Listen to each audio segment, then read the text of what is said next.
Buenas noches, hermanos, hermanas, amigos y amigas que asistís con nosotros cada noche a nuestro oficio vespertino desde la parroquia de la Ascensión de la Iglesia Española Reformada Episcopal, Comunión Anglicana, y el que os habla es el reverendo Miguel Ángel Pino. Comenzamos, como cada noche, haciendo un pequeño comentario de nuestra intención de oración, y en esta ocasión nuestra intención de oración tiene que ver con la situación que estamos viviendo del coronavirus, pero también de las consecuencias. Hace semanas atrás hablábamos de la posibilidad de que comenzaran a darse escenarios de violencia en las calles, y estamos asistiendo, como en todo el mundo, el cansancio psicológico de la gente y el aprovechamiento político de otros, y también el aprovechamiento de las masas sin recursos, por decirlo de alguna manera, están dando lugar a episodios de una violencia, la verdad, muy extrema. Hemos visto imágenes en España de la violencia en las calles de Barcelona, de Madrid, pero también hay otros lugares como en Sevilla, en Burgos, en Navarra, y uno se pregunta el porqué de esta violencia tan impresionante y de la mezcla de personas que están participando en la violencia, porque podríamos decir al principio, de una manera interesada, que estaban haciéndolo los grupos de ultraderecha, pero la policía, dando un informe hoy, dice que hay gente de la ultraderecha, gente de la ultraizquierda, que hay gente con antecedentes penales, que hay gente jóvenes, mucha juventud, mucho adolescente, ladrones que están aprovechando para robar, los negacionistas que niegan la información que nos están dando desde el gobierno y desde los medios de comunicación. Así que, hermanos, nos encontramos ahí con un mare magnum. Nuestra intención de oración en esta noche, hermanos, es precisamente el pedir que el coronavirus pueda ir a menos, que pronto estén las vacunas. Y tenemos una intención de oración también muy especial. Mañana tenemos un acontecimiento mundial, que son las elecciones presidenciales en Estados Unidos. Y la verdad es que, bueno, cada uno puede tener su marca política, pensar que es mejor que ganen los demócratas, otros pueden pensar que es mejor que siga gobernando Donald Trump. Y bueno, aunque las encuestas le están dando una ventaja sustanciosa al candidato demócrata, también por otro lado, por la forma vamos a decir, de la forma en que se cuentan los votos en Estados Unidos, a veces no gana el que más votos tiene, sino el que gana en los diferentes estados clave. Es decir, para ser presidente no es tener más votos, sino ganar en diferentes estados, y eso suma al final si llega al poder o no. Así que mañana va a ser un día muy, muy importante para el mundo, porque la primera potencia mundial va a votar, y de lo que vote van a influir las diferentes políticas que pueda haber, o bien un continuismo con Donald Trump o un cambio con el candidato demócrata, el John Biden. Entonces, ¿qué ocurre? Que tenemos que orar también. En los Estados Unidos ya han comenzado manifestaciones violentas, y hermanos, el escenario que viene ahora, a partir de este tiempo, es un escenario de violencia. Ya lo dijimos hace varias semanas, que posiblemente llegaríamos a este punto, y en ese punto realmente estamos en un escenario violento. Y el problema es que cuando la gente le pierde el miedo a la autoridad, la violencia puede hacerse mayor. Y me da la sensación de que estamos en ese punto. Así que, hermanos, nuestra intención de oración en este oficio, tenerlo presente, estar orando por estos dos motivos, por el tema de la violencia y por el tema de las elecciones en los Estados Unidos. Y dicho esto, nos ponemos en las manos del Señor. Padre, en esta noche agradecemos nuevamente lo bueno que tú eres con nosotros. Gracias por todas las cosas que nos das cada día.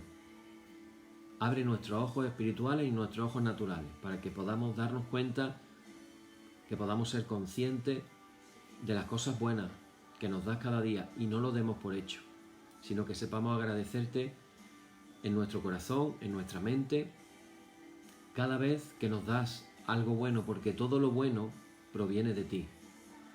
Señor, que en nosotros haya unos corazones agradecidos, y en esta noche te agradecemos por todo. Y también queremos pedirte por la situación mundial de violencia, en especial por la situación que estamos padeciendo ahora mismo en España, pero también te pedimos por las elecciones presidenciales de mañana en los Estados Unidos de América, y te pedimos, Señor, que pueda ganar la persona que esté en tu mano, que pueda ganar, Señor. Lo ponemos en tus manos y reconocemos que eres tú el que gobiernas todas las cosas finalmente. Por eso te pedimos, Señor, que nos prepares espiritualmente, que nos llenes de fe, que nos llenes de deseo de oración, que nos llenes de agradecimiento, que nos des hambre de tu palabra para que podamos crecer espiritualmente y enfrentarnos a todas estas circunstancias que van a venir en el futuro. En el nombre de Jesús, amén. Bien, y comenzamos nuestra liturgia maravillosa proclamando y diciendo: en el nombre de nuestro Señor Jesucristo sea luz y paz. Amén. Desde el nacimiento del sol hasta donde se pone, sea alabado el nombre del Señor. Sea el nombre del Señor bendito desde ahora y para siempre. Oh Dios, cuyo nombre es bendito desde la salida del sol hasta su ocaso, llena de ciencia nuestros corazones y abre nuestros labios en tu alabanza, para que como eres bendito con el debido honor por todos los siglos, así seas alabado de oriente a occidente por todas las naciones. Amén. Por tu misericordia, oh Dios nuestro, que eres bendito y vives y gobiernas todas las cosas por los siglos de los siglos. Amén. Vamos a leer el párrafo número 2 de la liturgia, que dice: no a nosotros, Señor, no a nosotros, sino a tu nombre da gloria, por tu misericordia, por tu verdad. Oíd el resumen que nuestro Divino Maestro ha hecho de los mandamientos de Dios. Amarás al Señor tu Dios con todo tu corazón y con toda tu alma y con toda tu mente. Este es el primero y el grande mandamiento. Y el segundo es semejante a este: amarás a tu prójimo como a ti mismo. De estos dos mandamientos pende toda la ley y los profetas, y a nosotros, discípulos suyos, nos ha dado Jesús un mandamiento nuevo, diciendo: este es mi mandamiento, que os améis los unos a los otros, como yo os he amado. En esto conocerán todos que sois mis discípulos, si tuvierais amor los unos con los otros. Oremos, hermanos. Señor Jesucristo, sin cuya ayuda nada podemos hacer, capacítanos con tu gracia, vive en nosotros, para que llevando mucho fruto demos gloria al Padre Celestial. Amén. Hermanos muy amados, reconociendo con sinceridad cuán lejos estamos de haber cumplido fielmente la voluntad del Señor, humillémonos en su presencia y con un corazón contrito confesemos todas nuestras faltas y transgresiones, seguros de que Él oirá nuestra súplica. Oramos, hermanos, todos juntos y decimos: Padre omnipotente y misericordioso, la confusión y la vergüenza no nos deja levantar nuestro rostro en tu presencia. Por eso, con humildad y con dolor de corazón, confesamos que nos hemos desviado de tu sendero y como ovejas perdidas hemos andado descarriados fuera de tus caminos. Hemos seguido desordenadamente las intenciones y deseos de nuestro propio corazón. Hemos roto tus santos mandamientos. Además de no hacer lo que debíamos, hemos hecho lo que no estaba bien hacer. Por eso, Señor, ten misericordia de nosotros, pobres pecadores. Perdona, oh Dios, a los que confiesan sus culpas, restaura a los que se arrepienten, según tus promesas declaradas a toda la humanidad en Jesucristo nuestro Señor. Amén. Y el Señor Jesucristo, que tiene la potestad de perdonar pecados sobre la tierra y que no desecha al pecador que a Él acude para salud, oiga vuestros ruegos, perdone todos vuestros pecados y os conceda su Santo Espíritu, para que vuestra vida sea de aquí adelante pura y santa, hasta que seáis recibidos en el goce de su eterna gloria en las mansiones del Padre Celestial. Amén. El Señor sea siempre con vosotros. Alabaré al Señor conforme a su justicia y cantaré al nombre del Señor el Altísimo. Aleluya. Te ensalzaré, mi Dios y Rey, bendeciré tu nombre para siempre jamás. Gloria y honor al Padre y al Hijo y al Espíritu Santo, por los siglos de los siglos. Amén. Señor, abre nuestros labios y nuestra boca anunciará tu alabanza. Y vamos a leer, nos toca hoy, el Salmo número 33, que se titula el Salmo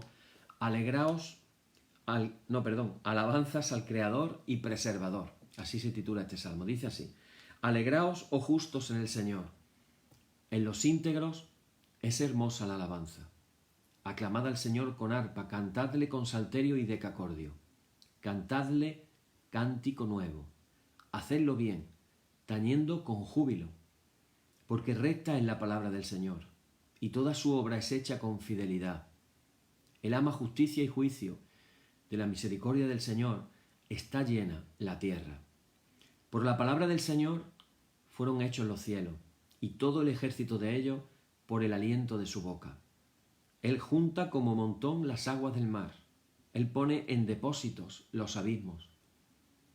Tema al Señor toda la tierra. Teman delante de Él todos los habitantes del mundo. Porque Él dijo y fue hecho. Él mandó y existió. El Señor hace nulo el consejo de las naciones y frustra las maquinaciones de los pueblos. El consejo del Señor permanecerá para siempre, los pensamientos de su corazón por todas las generaciones. Bienaventurada la nación cuyo Dios es el Señor, el pueblo que Él escogió como heredad para sí. Desde los cielos miró el Señor y vio a todos los hijos de los hombres. Desde el lugar de su morada miró sobre todos los moradores de la tierra. Él formó el corazón de todos ellos, atento está a todas sus obras. El rey no se salva por la multitud del ejército, ni escapa el valiente por la mucha fuerza. Vano para salvarse es el caballo. La grandeza de su fuerza a nadie podrá librar. He aquí el ojo del Señor sobre los que le temen, sobre los que esperan en su misericordia, para librar sus almas de la muerte y para darles vida en tiempo de hambre. Nuestra alma espera al Señor. Nuestra ayuda y nuestro escudo es Él. Por tanto, en Él se alegrará nuestro corazón, porque en su santo nombre hemos confiado. Sea tu misericordia, oh Señor, sobre nosotros, según esperamos en ti. Gloria y honor al Padre y al Hijo y al Espíritu Santo, por los siglos de los siglos. Amén. Bien, un maravilloso salmo que pareciera que después de haber sido escrito hace ya cientos de años, pareciera que pudiéramos leerlo en el día de hoy con la situación que estamos compartiendo, que estamos viviendo. Bueno, hermanos, hoy vamos con la segunda parte de nuestro estudio bíblico que estamos haciendo acerca de las bienaventuranzas. En esta en la que estamos, la verdad, que no es nada fácil. De alguna manera es la bienaventuranza que en cierta manera no nos gusta. No nos gusta. Fijaros que el enunciado de la bienaventuranza era: bienaventurados los que padecen persecución por causa de la justicia, porque de ellos es el reino de los cielos. La segunda parte está bonita, pero la primera no nos gusta. Bienaventurados los que padecen persecución. Hemos visto que Jesús nos advirtió, no se lo calló, podía habérselo callado y luego nos llevábamos la sorpresa. Y entonces nos dábamos cuenta, anda, si a los cristianos nos persiguen, podríamos llevarnos la sorpresa. Pero la realidad es que Jesús nos advirtió en las bienaventuranzas. Y recordar que hablábamos de las bienaventuranzas como ese único y verdadero camino a la verdadera y eterna felicidad.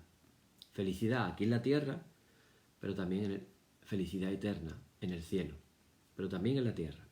Felices los pobres en espíritu, porque de ellos es el reino de los cielos. Otra vez aquí dice lo mismo. Felices los que padecen persecución, porque de ellos es el reino de los cielos. En el último estudio hablábamos acerca de el quién, y hoy vamos a hablar del cómo. Hoy vamos a mostrar en toda su crudeza el cómo de la persecución, viendo los ejemplos que ya se han vivido. La palabra dioko en griego, que es la palabra de perseguidos, significa perseguir, pero también significa buscar, perseguir, finalmente perseguir, molestar, tratar de una forma mala. Todo eso significa la palabra dioko. Y la historia nos enseña de esos primeros cristianos que muy pronto realmente sufrieron persecución. Y desde el año 100 hasta el año 300, para ser exacto, hasta el año 315, porque en el 313 todavía estaba activa la última persecución. En el año 315, después de Cristo, los cristianos fueron perseguidos de lugar en lugar, fueron cazados como bestias salvajes, fueron matados de maneras inhumanas y de maneras diabólicas, es que no habría manera de describirlo, de los cuales ya hemos comentado algo. Y el Señor nos está diciendo en cierta manera algo así como, por eso digo que el mensaje de esta noche no es un mensaje, vamos a decir, popular, no es un mensaje que se predique a menudo, ni es un mensaje que ni siquiera nosotros estemos dispuestos a escuchar todos los días. Porque el mensaje básicamente es como que Jesús nos estuviera diciendo esta noche, tienes que calcular el costo. Hay un costo, hay un costo. Bienaventurados, dice, son aquellos que han sido perseguidos. Realmente, en cierta manera, nos ayuda a ver más que tan solo un tipo de acto. Esta manera en la que lo dice, utilizando lo que sería gramaticalmente hablando un participio pasivo, nos indica como una especie de permiso. Es como que dijera, bienaventurados aquellos que se permiten a sí mismos ser perseguidos. Esta sería la indicación, digamos la traducción más exacta de esta bienaventuranza. La idea es que lo que se ha soportado ha sido de una manera dispuesta, no se ha huido, se ha aceptado. De ahí que además incluso aparece un participio perfecto pasivo continuo, lo que indica que la persecución es continua, no es algo que es esporádico y se termina. Cuando aparece, digamos, los tiempos de la persecución, en el caso de esos primeros siglos, estamos hablando de años persiguiendo a la gente. Entonces, claro, estamos hablando de algo así como bienaventurados son aquellos que de manera dispuesta se han permitido a sí mismos sufrir una hostilidad continua. Así que la clave de todo, hermano, está en la disposición. Y claro, si Jesús nos dijera esto a nosotros, que sería algo como decir, bienaventurados son los dispuestos. A lo mejor no todo el tiempo la persecución es intensa, no siempre va a tener el mismo grado o va a ser de la misma manera, pero la disposición tiene que estar ahí. Si viene, viene. Si sufrimos, sufriremos. Pero dice también Pablo, si sufrimos, también reinaremos con él. Pablo no estaba diciendo esto por hacer una frase bonita o un juego poético de palabras. Estaba hablando de una realidad. Nuestra persecución adopta varias formas, según el versículo 11.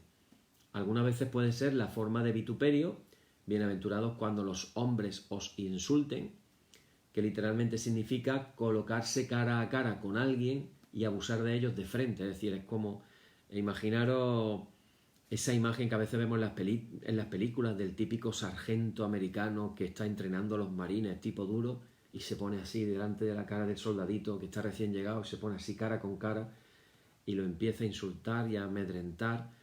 Pues está hablando, eso habla esa palabra, ese tipo de injuria. Realmente estamos hablando de la palabra en griego sería oneidizo. Significa tirarle o hablarle ante los dientes de alguien, estar cara a cara, ser objeto de palabras de abuso no amables, palabras viles, palabras agresivas. Y no solo eso, sino que también nos dice la bienaventuranza que además digan toda clase de mal contra vosotros mintiendo. Es decir, están diciendo cosas malas de nosotros, pero no que son verdad, sino que son mentiras. Eso habla de la persecución. No solamente esas cosas se dicen de frente, palabras que no son amables, malas, palabras abusivas, agresivas, sino también dicen cosas detrás por la espalda. Insinuaciones, acusaciones, calumnias, mentiras. Así que todo cristiano tenemos que estar preparados para poder tener que soportar en alguna medida algo de lo que Dios está diciendo a través de su palabra, conforme lo que Dios le concede a cada uno de nosotros. Fijaros que lo que le dice Pablo a los Corintios, Primera de Corintios capítulo 4, dice, el gran apóstol Pablo dice, creo que Dios nos ha exhibido a nosotros, apóstoles, como los últimos de todo. Entonces, es como decir, ustedes pensarían que seríamos los mejores, seríamos los que estamos aislados. Podríamos ser como los 144.000, que Dios nos pone un sello, que Dios nos protege. Pero eso no es así. En realidad estaríamos en la parte de debajo de la lista. Algo así como somos hombres condenados a la muerte. Dice la palabra, vueltos como un espectáculo para el mundo. Somos necios por causa de Cristo. Dice, es lo que Pablo le está diciendo a los corintios. Ustedes son sabios en Cristo, nosotros somos débiles. Ustedes son fuertes, nosotros somos débiles. Ustedes son distinguidos, nosotros tenemos honra. Él está diciendo, mírennos, obsérvennos, somos débiles y no tenemos distinción. Somos sin honra. El versículo 11 dice, tenemos hambre, tenemos sed, estamos vestidos pobremente, somos tratados mal, no tenemos hogar. Trabajamos con nuestras manos cuando somos vituperados, somos tratados mal, bendecimos cuando somos perseguidos, lo soportamos, cuando somos calumniados tratamos de conciliar. Nos hemos vuelto como la escoria del mundo. Eso es exactamente lo que significa la palabra escoria, la suciedad que está al fondo mismo, el residuo que queda. Y está diciendo Pablo, esa escoria, somos nosotros los apóstoles. Hoy nosotros pensamos en ellos como alguien exaltado, pero Pablo está hablando de su experiencia. Eso era lo que Pablo estaba viviendo. Él lo planteaba como que el mundo los había aborrecido de tal manera que se sentían escoria. Eso era lo que estaban viviendo ellos.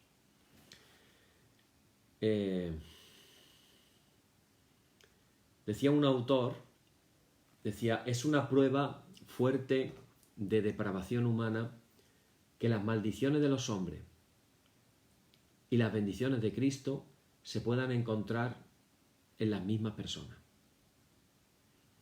Es decir, ¿quién habría pensado que un hombre podría ser perseguido y vituperado, que se diga en contra de él todo tipo de maldad, pero aquí viene el punto, la clave, porque es justo? Porque es justo. Y el mayor ejemplo lo tenemos en el mismo Jesús, que terminó clavado en una cruz. ¿Por qué? Por ser justo. La mayoría de los apóstoles, exceptuando el apóstol Juan, que fue exiliado en la isla de Patmos, todos sufrieron martirio. ¿Por qué? Porque fueron hombres justos, hombres que predicaban el Evangelio. Y esto nos lleva del cómo al por qué. Esto nos lleva al por qué. ¿Por qué viene sobre nosotros? Ya hemos hecho referencia al Evangelio de Juan, capítulo 15. En Juan, capítulo 15, versículo 18, dice lo siguiente. Lo dice Jesús. Dice, si el mundo os aborrece, sabéis que a mí me ha aborrecido antes que os aborreciera a vosotros. Si fuerais del mundo, el mundo amaría lo suyo. Pero debido a que no sois del mundo, sino que yo os escogí del mundo, por lo tanto, el mundo os aborrece. Ahí está la respuesta. Les odian, nos odian, porque no somos parte del sistema del mundo. Y esto nos lleva a una realidad. Podría darse lo contrario. Nos aman porque somos parte del sistema. En el momento en que el cristiano se sale fuera del sistema, es cuando viene y aparece la señal, y aparece el odio hacia el cristiano. Y fijaros que en el versículo 20 dice Jesús también, dice, acordaos de la palabra que os hablé. El esclavo no es mayor que su amo. Si me persiguieron a mí, también os perseguirán a vosotros. Si guardaron mi palabra, también las vuestras guardarán. Está hablando del ministerio que tendrían los apóstoles. Si guardaron mi palabra, también las vuestras guardarán. Y es verdad que las palabras de los apóstoles fueron guardadas, ya sea a través de lo que se escribió en los evangelios o ya sea de lo que se guardó en la tradición, en el depósito de la fe, transmitido después de maestro a discípulo de generación en generación. Lo cierto es que las palabras fueron guardadas. Eso se cumplió como Cristo dijo. Lo que Cristo nos está diciendo básicamente es que la manera en la que la gente trata a Cristo es como van a tratarnos a nosotros. Por eso el versículo 21 dice, pero todas estas cosas os harán a vosotros por causa de mi nombre, porque no conocen al que me envió. Es decir, no conocen a Dios, no conocen a Cristo y evidentemente la luz reprende simplemente con la esencia de ser luz, con esa naturaleza de iluminar, reprende a las tinieblas. Por eso se habla del mismo Jesús que las tinieblas rechazaron al Señor. Dice en el versículo 22 todavía más, si no hubiera venido y les hubiera hablado no tendrían pecado, pero ahora no tienen excusa por su pecado. Es decir, las personas quedan desenmascaradas y evidentemente eso no nos gusta a nadie. Por eso sigue diciendo, el que me aborrece a mí, también a mi Padre aborrece. Si no hubiera hecho entre ellos las obras que nadie más hizo, no habrían pecado. En otras palabras, el punto es que él está diciendo que estas cosas que él dice exhibieron su pecado. Las cosas que hizo exhibieron su pecado. Y eso tuvieron que enfrentarlo. Como resultado de ello, en lugar de enfrentar su pecado, lo que hicieron fue aborrecerle. Cuando un cristiano está tratando de vivir de una manera justa en medio de la injusticia, vamos a reprender el pecado de otras personas a través de nuestra vida justa. Vidas donde no hacemos concesiones y donde vamos a confrontar y vamos a llamar las cosas por su nombre. En el versículo 25, para que la palabra sea cumplida, que está escrita en su ley, dice, sin causa me aborrecieron. Ellos pudieran tener una razón, pero no tenían una causa justa, no fue una causa justa. En el capítulo 16 Jesús todavía sigue diciendo, les estoy diciendo estas cosas porque quiero guardarlos de tropezar.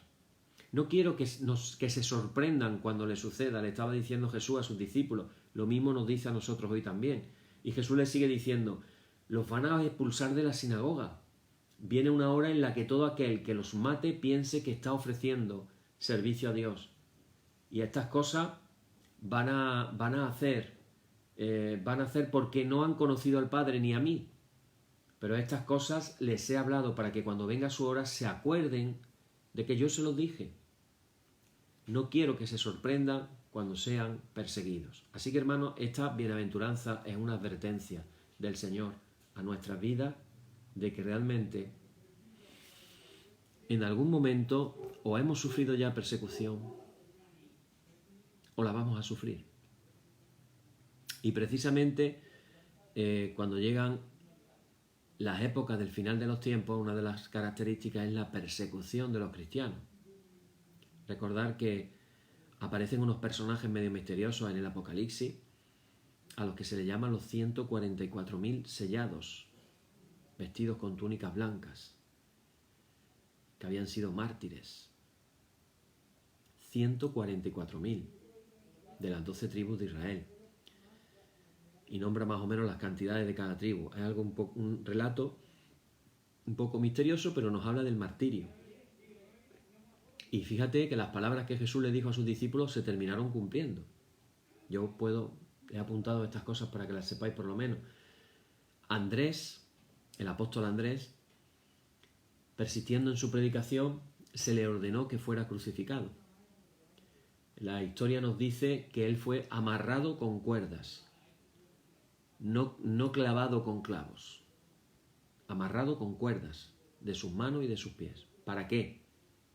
Para que la muerte pudiera ser lenta. Y permaneció en esa condición hasta que finalmente murió.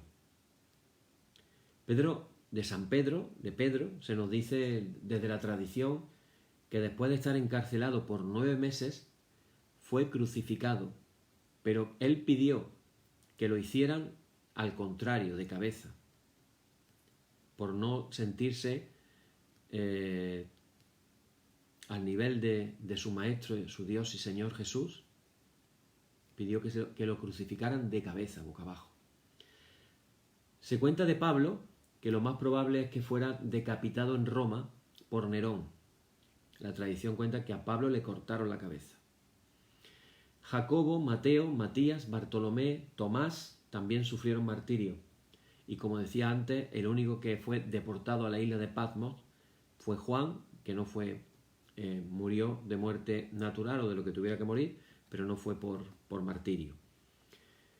Más adelante vino un cristiano llamado Arístides el Justo, el cual había sido expulsado de Atenas, cuando a uno de los ciudadanos le habían preguntado por qué él había votado por que se expulsara a Arístides. Él dijo: porque estoy cansado de oír que siempre es llamado el Justo. Me irrita que la gente lo identificaba como justo.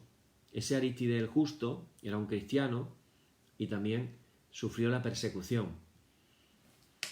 En la Italia del siglo XV, que ya sabemos el escenario de corrupción que había enorme entre el clero en la Iglesia Católica Romana, un hombre llamado Savonarola era un fraile, uno de los primeros grandes reformadores, en cierta manera, de los pre-reformadores. Estamos hablando en el 1400 y pico. Él fue un grandísimo predicador y también un profeta que se puso de pie y dijo que necesitaba ser dicho en contra de la corrupción del sistema católico romano. Enfrentó a los políticos, a los gobernantes, que lógicamente le cogieron tirria y siempre odiaban cuando él hablaba. ¿Por qué? Porque él denunciaba sus pecados. Acordaros de Juan el Bautista, lo que le pasó con Herodes. ¿Por qué le cortaron la cabeza? Porque Juan el Bautista denunciaba el pecado de Herodes. Su predicación se fue haciendo cada vez más grande, su denuncia de pecado fue increíble, tanto que la gente que lo escuchaba salía por las calles confundida, asustada y sin palabras. Sus congregaciones con mucha frecuencia estaban llorando al grado de que la iglesia entera podía oírse cómo resonaba el suspiro de llorar, todo el mundo a la vez, con lloro y con suspiro. Y entonces, como premio, lo quemaron en una estaca. Se encargaron de acallar, aplacar y silenciar esa voz que denunciaba los pecados. Tenemos también, hermanos, realmente todo esto realmente es muy triste. Podríamos pensar en hace unos años que la persecución sería una persecución, vamos a decir, de tipo casi medio política, en la cual pareciera que decir ciertas cosas no es algo políticamente correcto o evangélicamente correcto. Pero lo cierto y verdad es que lo curioso del caso es que la religión mayoritaria perseguida en el mundo no es otra que la religión cristiana. Yo me pregunto, ¿y los budistas no son perseguidos? ¿Los musulmanes no son perseguidos? ¿Y otro tipo de religiones, los hindúes, no son perseguidos? Y nos damos cuenta de que la persecución tiene que ver con el cristianismo. Habréis leído en el Facebook más de una vez esa frasecita que dice que la Biblia, si la Biblia fuera un libro normal y corriente, no estaría prohibido en 52 países. A día de hoy, la Biblia está prohibida en 52 países. Recordar que cuando empezábamos este estudio decíamos que estamos viviendo la época en que más cristianos han sido perseguidos. La última persecución por un emperador romano, que creo que fue Diocleciano, arrojó más de 100.000 víctimas de mártires, más de 100.000. Pero a día de hoy, las que se están viviendo en el siglo XX es muy superior a todas las víctimas que ha habido a lo largo de la historia de la persecución. Y cuando decimos esta cifra nos llevamos las manos a la cabeza porque decimos no somos conscientes de la persecución que la Iglesia está teniendo hoy en día. No somos conscientes. Entonces, hermanos, tenemos que prepararnos porque las cosas van en aumento. En 1 de Pedro capítulo 4 dice, en el versículo 14, si sois vituperados por el nombre de Cristo, sois bienaventurados. Si sois vituperados por el nombre de Cristo, sois bienaventurados. Y la pregunta es, ¿cómo es que viene esa bendición? Una bendición que nos trae el Espíritu de gloria y Dios reposa sobre nosotros. Cuando estamos siendo perseguidos, el Espíritu de Dios reposa sobre nosotros. Ese mismo Espíritu nos está atendiendo. Dice el versículo 16 de 1 de Pedro, si alguno padece como cristiano, no se avergüence, sino que en ese nombre glorifique a Dios. Hermanos, no estamos hablando de una persecución por cualquier razón o por toda razón, porque puede haber, incluso como cristianos, no estamos hablando de persecución simplemente por ser ofensivos. No estamos hablando de persecución porque a lo mejor no la hemos ganado por culpa de nuestro mal comportamiento o de nuestra arrogancia. Hay gente que se va peleando con todo el mundo, que no se lleva bien con nadie y tienen un complejo de persecución. Eso es un mal psicológico. No estamos hablando de ese tipo de persecución. Estamos hablando de cuando hablan mal de vosotros, mintiendo. No que hablen mal de vosotros porque tienen motivos y razones más que suficientes para hablar mal de nosotros, aunque como cristianos no debemos de hablar mal de nadie. Por nuestra boca debe de salir la bendición. Estamos hablando, hermanos, de una persecución por causa de la justicia, por quienes somos en Cristo, por ser cristianos, porque nombramos el nombre de Cristo, porque creemos en el Dios vivo y verdadero. En Juan capítulo 15, versículo 19, dice Jesús, los que van a aborrecer a vosotros, los van a aborrecer a vosotros porque me aborrecieron a mí y se han identificado conmigo. Debido a lo que somos en Cristo, porque llevamos su justicia, porque proclamamos sus valores y porque decimos que todos los hombres están pecando contra la palabra del Señor, contra Dios mismo, y necesitan desesperadamente la salvación. Eso nos hace que nos volvamos en cierta manera un objeto de hostilidad. Fijaros cómo funcionan las bienaventuranzas. La pobreza de espíritu va en contra de la soberbia del corazón incrédulo. La disposición arrepentida, contrita, que llora por el pecado, no es valorada por el mundo pecador, que no tiene empatía y que viven indiferentes a las cosas de Dios. El espíritu manso y callado que recibe la maldad y no es pronto en vengarse, como decíamos de esa bienaventuranza, que ve en sí mismo nada digno, está en oposición directa al espíritu que vive de manera resentida, soberbia, militante del mundo, es decir, que milita en las cosas del mundo, que está consumido con sus propias actitudes egoístas y que busca la satisfacción propia. El anhelo de bendición profunda espiritual, ese hambre y sed de justicia de la que hablábamos, es contrario a los deseos de la carne y a los deseos de los ojos y a la vanagloria de la vida que domina el mundo. La pureza del corazón hace un contraste doloroso con la hipocresía y con la corrupción. Pero claro, la justicia en sí misma es una reprensión. Mateo capítulo 5, versículos 44 y 45 dice, pero yo os digo, amad a vuestros enemigos y orad por aquellos que os persiguen, para que seáis hijos de vuestro Padre que está en los cielos. Así que, fíjate lo que nos está pidiendo Jesús, que oremos por los perseguidores, que los que nos persiguen por causa de la justicia, los que te persiguen a ti por la causa de Jesús, a mí, los que odian a Cristo y por eso nos tratan de esa manera, estamos hablando de que Jesús nos está pidiendo que oremos por ellos. Entonces, si vivo una vida que está manifestando la justicia de Cristo, si vivo una vida que manifiesta que Cristo está dentro de mí, recordad que estamos hablando de que seamos tan llenos del Señor, tan llenos de Dios, que esa llenura que tenemos dentro de nosotros va creciendo de tal manera que termina saliendo hacia afuera, que respiramos a Dios, que transmitimos la paz de Dios, que transmitimos la esperanza de la resurrección que Dios nos ha dado, que transmitimos todo lo bueno que es Dios, su misericordia, su amor. Si nosotros estamos en ese punto de hacer eso, ¿qué es lo que va a pasar?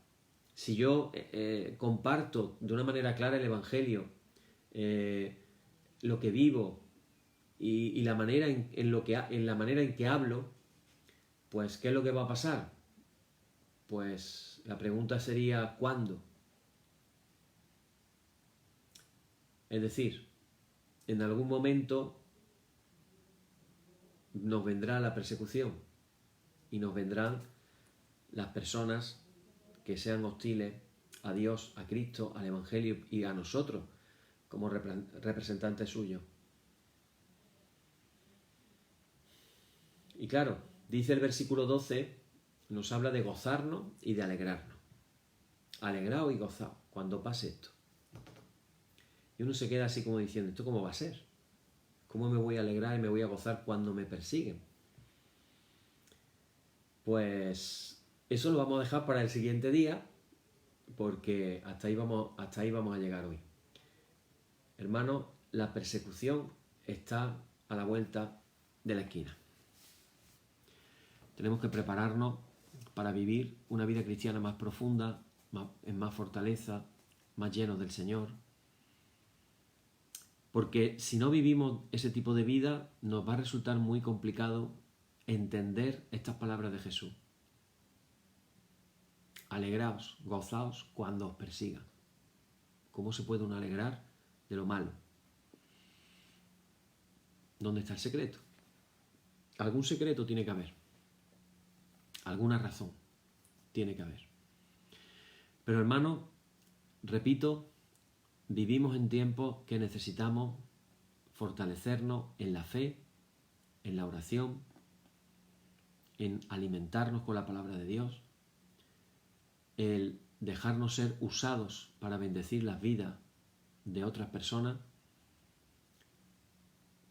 Hoy nos decían que el Banco de Alimentos está al borde del colapso y que ahora van a hacer una campaña, pero claro, una campaña presencial no la pueden hacer por lo visto y la van a tener que hacer en plan económica. Entonces no saben si les va a funcionar, si no les va a funcionar, y ahora con los confinamientos que está habiendo y los cierres de muchas empresas, hay mucha más gente necesitada. Así que, hermanos, creo que no hemos visto todavía la crisis a donde nos está llevando, no lo hemos visto todavía en toda su fuerza. Así que, como cristianos, tenemos que estar preparados, que no nos pille por sorpresa, que estemos preparados para poder ser instrumentos útiles en las manos del Señor. Bien, pues mañana nos quedamos con la incógnita y seguiremos compartiendo. Creo que nos quedan ya 2 estudios más y terminaremos el tema de la bienaventuranza. Así que el miércoles terminamos y probablemente el viernes empezaremos un nuevo tema que ya lo tengo preparado y que espero que sea de muchísima bendición. Yo cuando preparo los temas, yo recibo primero la bendición y después cuando lo comparto, pues también recibo la bendición, doble bendición. Pero mi oración sobre todo es que las personas que escuchen los estudios, de verdad que les pueda alimentar espiritualmente, que les pueda ser de bendición y que podamos decir cosas prácticas que nos ayuden en nuestra vida espiritual. Hermanos, acordarse, mañana, elecciones en Estados Unidos, estemos orando por todo ello y esperemos que se cumpla la voluntad del Señor. Amén. Bien, pues terminamos con nuestra liturgia en esta noche. Declaramos, oh Señor, santifícanos en tu verdad, tu palabra es la verdad. Amén. Y ahora, hermanos, vamos a hacer la oración que nuestro Maestro Jesús nos enseñó. Nos unimos como discípulos suyos, todos juntos, en unidad, y como discípulos suyos decimos, Señor, ten misericordia de nosotros, Cristo, ten misericordia de nosotros, Señor, ten misericordia de nosotros. Padre nuestro que estás en los cielos, santificado sea tu nombre.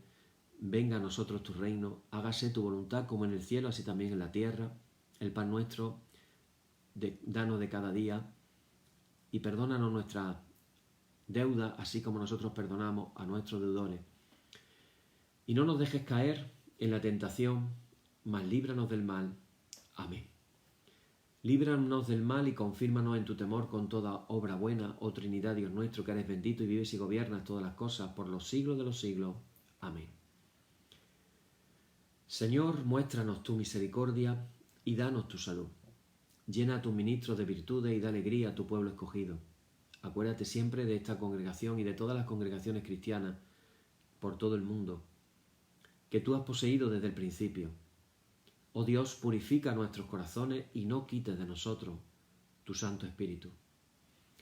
Por la tarde, de mañana y al mediodía justo es, oh Señor, que te alabemos. Señor Dios omnipotente, que de la tarde, la mañana y el mediodía has hecho un día solo, y has mandado al sol que conozca su ocaso, abre, te rogamos, las tinieblas de nuestros corazones y brillando tú en ellos, te conozcamos como Dios verdadero y luz eterna. Amén. Por tu misericordia, oh Dios nuestro, que vives y gobiernas todas las cosas por los siglos de los siglos. Amén. Hermanos, hermanas, en el nombre de Jesucristo nuestro Señor, terminemos con paz. Gracias sean dadas a Dios. Amén. Y la paz que al subir a los cielos dejó Jesús a sus discípulos, sea siempre con vosotros en toda su plenitud, y la bendición de Dios el Padre omnipotente y del Hijo y del Espíritu Santo descienda sobre vosotros y more en vosotros eternamente. Amén. Bien, hermanos, pues mañana seguiremos con más. Que el Señor os bendiga mucho, que os guarde y tengamos siempre la esperanza de saber que Dios está con nosotros. Amén. Hasta mañana.